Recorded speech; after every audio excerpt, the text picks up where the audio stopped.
Stories bye Aaryansh में आपका स्वागत है। यदि आप रोमांच, डरावनी और रहस्यपूर्ण कहानियां सुनना पसंद करते हैं तो आप सही चैनल पर आए हैं।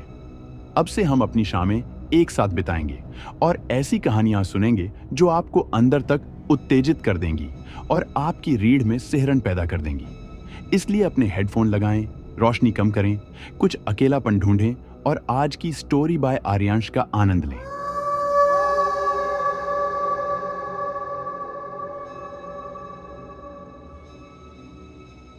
लटेरी मध्य प्रदेश के दिल में बसा एक ऐसा कस्बा जहां समय जैसे थम सा गया हो। हर सांझ यहाँ मिट्टी की गंध में घुली रहती थी। महुआ के फूलों की मिठास, गोबर के चूल्हों की धुआं और उन कहानियों की धड़कन जो बिजली के जाते ही जिंदा हो उठती थी। पर इस सन्नाटे में अब एक अनदेखी दरार थी। सबसे पहले बकरियां मरी, फिर गली के कुत्ते और पिछले महीने गोपाल मास्टर जी, एक रिटायर्ड अध्यापक जिनकी लाश महुआ के पेड़ के नीचे पड़ी मिली। आंखें फटी हुई, छाती किसी जानवर की तरह चिरी हुई। गांव में फुसफुसाहटें उठी, शायद जंगल से कोई तेंदुआ आया है। पर बस स्टैंड के पास चूड़ियां बेचने वाली मीरा ने कुछ और ही देखा। मैंने उसे देखा था, 2 पैरों पर चलता था। उसकी आंखें दियों की लौ जैसी जल रही थीं। पुलिस ने उसे खारिज किया। शराब पी रही होगी, बक रही है। पर रंजन जानता था कुछ बहुत गड़बड़ है।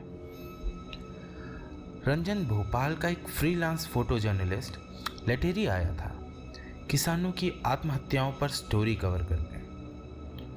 मंदिर के पास एक पुराने अधगिरे मकान में रुका था और इस धीमे कस्बे ने उसे अनजाने अपनत्व का अनुभव होने लगा था। लेकिन जब मौतें बढ़ने लगीं तो उसके भीतर का खोजी पत्रकार जाग उठा। आपको लगता है ये किसी जानवर का काम है? उसने कांस्टेबल दिनेश यादव से पूछा। यादव ने धीरे से जर्दा थूकते हुए कंधे उचकाए। बहुत सलीके से मारा है। कोई जानवर होता तो शरीर चिथड़े चिथड़े होता, पर ये तो पैरों के निशान थे, इंसानी, लेकिन नाखून जैसे पंजे। इंसान था? नहीं, इंसान जैसा। हमने रिपोर्ट में नहीं लिखा। रंजन के भीतर कुछ कांप उठा, जैसे कोई उसकी हर बात दूर कहीं सुन रहा हो। महुआ का जंगल गांव के बाहर नीम अंधेरे में डूबा। रंजन कैमरा लिए उस रात वहां छिप कर बैठा था। हर ओर सन्नाटा, हवा भी जैसे डर से सिहर रही थी। तभी पत्तियां सरसराईं, जमीन पर भारी कदम पड़े।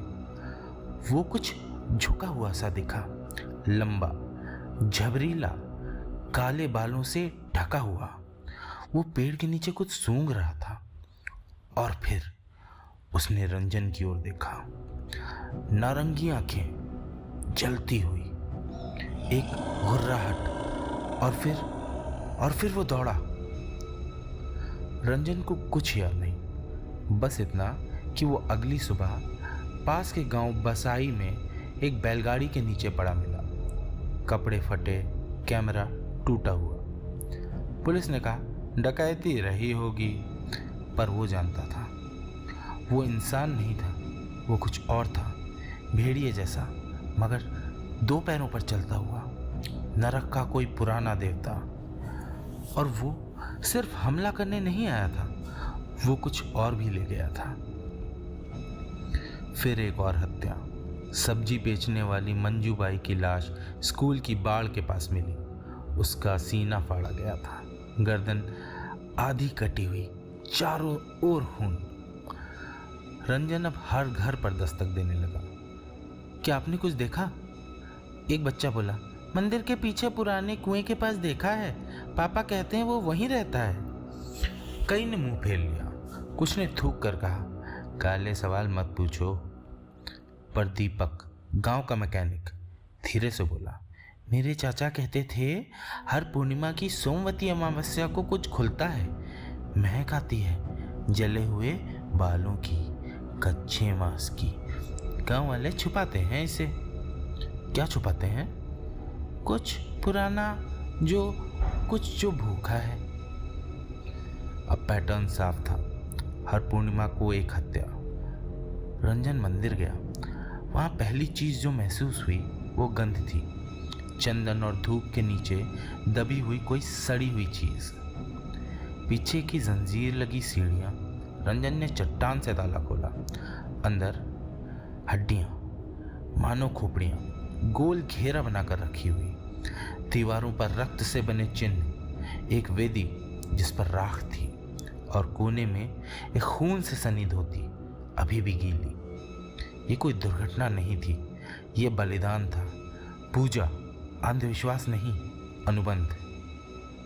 रंजन सीधे दिनेश यादव के पास गया। तुम जानते थे ये सब क्या है? यादव ने आंखें नहीं उठाई। मैंने कहा था ना, छोड़ दो। तुम भी शामिल हो? यादव ने कांपते हाथों से जर्दा मसलते हुए फुसफुसाया। इस धरती की आत्मा बूढ़ी है और प्यासी। जो ज्यादा खुदता है वही दफन होता है। पर क्यों? क्योंकि ये श्राप नहीं है, ये समझौता है। उस रात गुरु पूर्णिमा थी। रंजन तैयार था, कैमरा, बटन वाला चाकू और गंगा जल। चांद आसमान में चढ़ रहा था, चांदी की दरार की तरह। तभी गहरी गूंज, धरती की छाती फटने जैसी। अंधेरे से वह आया। इस बार उसके गले में रुद्राक्ष की माला थी, माथे पर तिलक, एक राक्षस, आधा मानव आधा भेड़िया। और उसकी पसली पर जख्म, वही जख्म जो यादव की पसली पर था। रंजन कांप गया। वो अचानक झपटा। रंजन लुढ़क गया, चाकू निकाला, लेकिन इस बार भेड़िया और ज्यादा तेज था। उसके पंजे ने रंजन के कंधे को चीर डाला। दर्द से कराहते हुए वो गिर पड़ा। पर उसने देखा, मंदिर अभी दूर नहीं था। उसने अपनी आखिरी ताकत समेटी और रेंगते हुए वहां पहुंचा।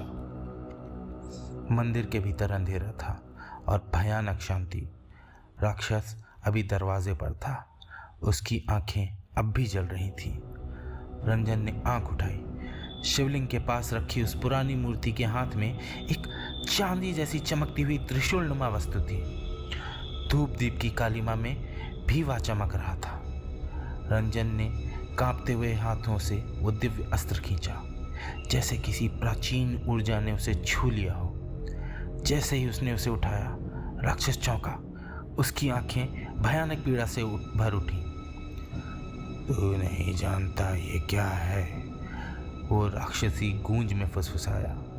जानता नहीं, पर जान लूंगा, रंजन ने दांत भींचते हुए कहा। जैसे ही राक्षस उस पर झपटा, रंजन ने पूरा जोर लगाकर वो त्रिशूल उसके सीने में घोंप दिया। एक झनझनाती चीख, मानो पूरी धरती कांप उठी हो। उसका शरीर कांपने लगा, त्वचा के नीचे आग सी धधकने लगी। फिर वो धीरे धीरे झड़ने लगा, छाल की तरह, राख की तरह।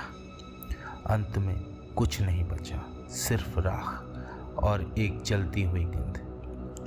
रंजन वहीं गिर पड़ा, थका, लहूलुहान, लेकिन जिंदा। गांव में अजीब सी खामोशी थी। अब कोई नहीं मरा। मंदिर का दरवाज़ा फिर से बंद कर दिया गया।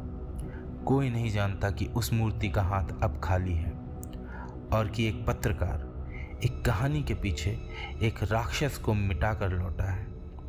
रंजन जख्मी था, पर उस जख्म के नीचे अब एक गवाही थी कि कभी किसी रात एक मानव और एक असुर के बीच अंतिम युद्ध हुआ था।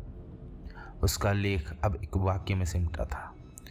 कुछ देवता हथियार अपने साथ नहीं रखते, वो इंतज़ार करते हैं किसी ऐसे हाथ का जो उन्हें उठाने का साहस करे। मुझे उम्मीद है आपको कहानी पसंद आई होगी। यदि हाँ, तो कृपया चैनल को लाइक और सब्सक्राइब करें और हाँ, कमेंट में बताएं कि आप यह कहानी कहाँ से सुन रहे हैं। मुझे सचमुच यह जानकर अच्छा लगेगा कि मेरी आवाज और विचार कहाँ तक पहुंच रहे हैं। अगली बार तक शुभ रात्रि।